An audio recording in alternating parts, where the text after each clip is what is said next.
மக்களே, பயங்கரமான காற்று அடிச்சுக்கிறதுக்கு கடற்கரையில். அதில் பாருங்க, இந்த பாசி வந்துட்டு பெப்சி பாசி. இந்த பாசி வந்துட்டு கடலில் வளர்க்குறது மக்கள் எல்லாரும். அதாவது மீனவர்கள் ஒரு சிலவும் வளர்ப்பாங்க. அந்த பாசி வந்துட்டு கடையில் அடிச்சுட்டு வந்துருச்சு மக்களே, அத்துக்கிட்டு வந்துருச்சு. அந்த தாட்டிலேருந்து அத்துக்கிட்டு வந்துருச்சு. இந்த பாசி பேர் வந்துட்டு பெப்சி பாசி. இங்கே பாருங்க எவ்வளோ அழகாக இருக்குது பாருங்கள் இந்த பாசி. இந்த கடுப்பை கடலில் கிடக்கு பாருங்க. அதுலேருந்து தான் மக்களே இந்த பாசி அடிச்சுட்டு வந்திருக்கு.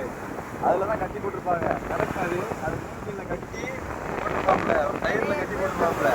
அந்த கயிறில் இருந்து அத்துக்கிட்டு வந்துருச்சு இந்த பாசி. இந்த காற்றடிச்சாலே அத்துக்கிட்டு தான் வரும்.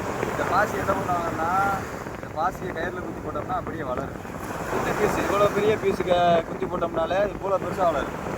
பயங்கரமாக வளரும். இது சீக்கிரமாக வளரும். இதை அப்படியே பிடிக்கிட்டு வந்து அப்படியே எடுத்துக்கிட்டு வந்து கரையை போட்டு காய போட்டுருவாங்க. காயை போட்டு ஏற்றி போட்டு எக்ஸ்போர்ட் பண்ணுவாங்க. ஆனால் எங்கே போகுது என்ன பண்ணாங்கன்னு எனக்கு தெரியாது. இவ்வளோ தான் இந்த பாசியை பற்றி எனக்கு தெரிஞ்சது.